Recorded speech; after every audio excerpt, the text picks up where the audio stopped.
high ground! Let's be honest, we have all seen and have probably referenced this legendary moment at least a handful of times, and it's just fun to say in all honesty. It's over, Anakin! I have the high ground! I mean, this is one of, if not the most memed on moment from all the prequels, which is really saying something because the prequels have produced hundreds of legendary memes. Hello there. But today I want to attempt to analyze this iconic moment because I think it has been ragged on slightly too much. Now, I won't sit here and try to tell you that this is brilliant dialogue necessarily, but there's a few things that people tend to overlook when it comes to the high ground.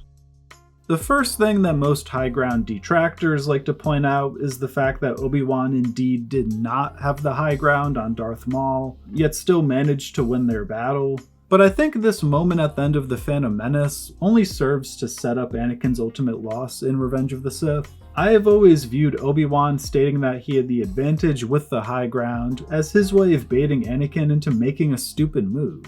I mean, Obi-Wan and Anakin had been dueling very evenly for a very long time up until this point, so if you were Obi-Wan, would you not start thinking of alternate ways of defeating Anakin? And as his former master, Obi-Wan knows Anakin is naturally somewhat hot-headed, and based off of his previous encounter with Darth Maul, a dark side user, Kenobi knows that the dark side can lead to overconfidence, which is why Darth Maul let his guard down once he had the high ground on Obi-Wan. And this is why I think Kenobi boldly proclaims that the fight is over and that he has the upper hand.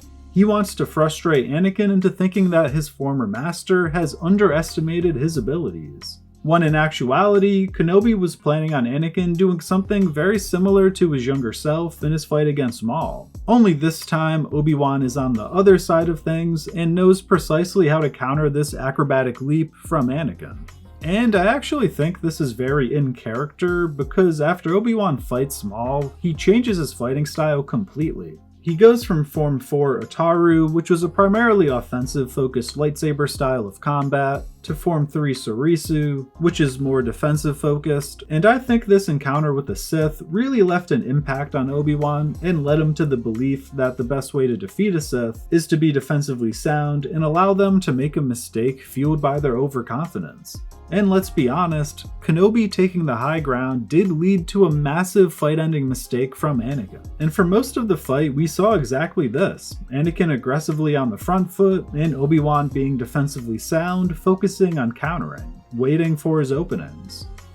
And there is a high ground through line throughout the entire prequel trilogy, assuming you're willing to interpret having the high ground as meaning you have the advantage on your opponent. Obviously in episode 1, Darth Maul had the high ground on Obi-Wan, and only due to his overconfidence lost this advantage over the young Padawan. And then in episode 2, while the Jedi are fighting for their lives in the pit on Geonosis, Count Dooku is comfortably watching from up above, which yes, means that he has the high ground, and that Lord Tyrannus is in control of the situation, as the Jedi forces are clearly going to be on the losing end of this conflict, at least until Yoda showed up with the clones. But even when Yoda pulls up and flips the script on Dooku with the new clone army, where does he come from? The high ground! He comes from the sky! He took the high ground from the Count, which makes Dooku flee.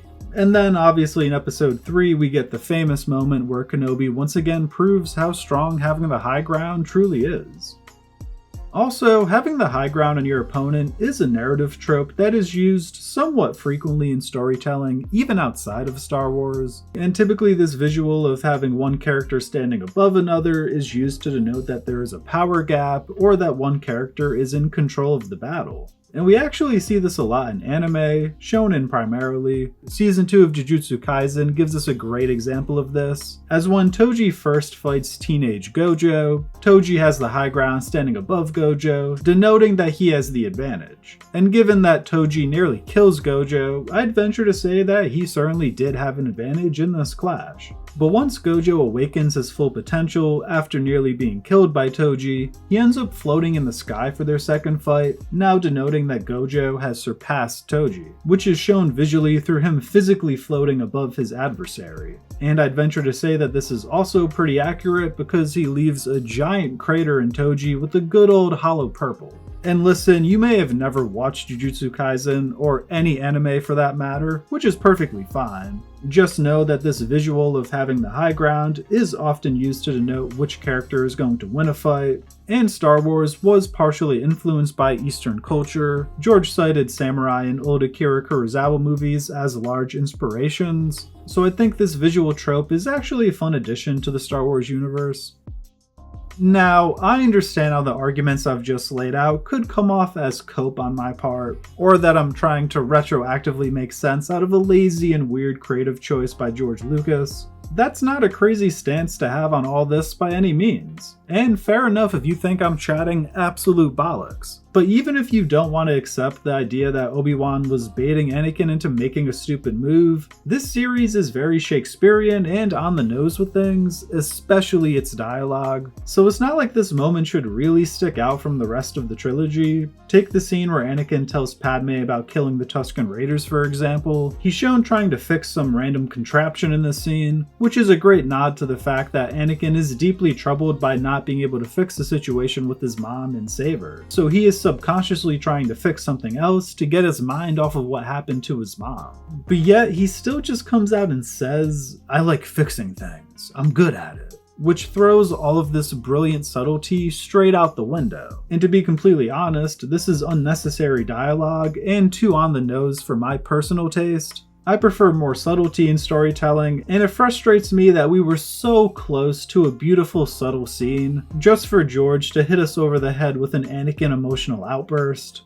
But regardless of mine or your personal taste, this was a deliberate creative choice from George Lucas, and at the very least, he is consistent with this creative decision. So what I'm trying to say here is, even if you think saying, "I have the high ground," is an example of poor prequel dialogue, it shouldn't be such a standout moment to pick apart because, well, the entire trilogy is extremely on the nose and over the top. It's just the prequels being the prequels, and you're either going to love them or hate them for it.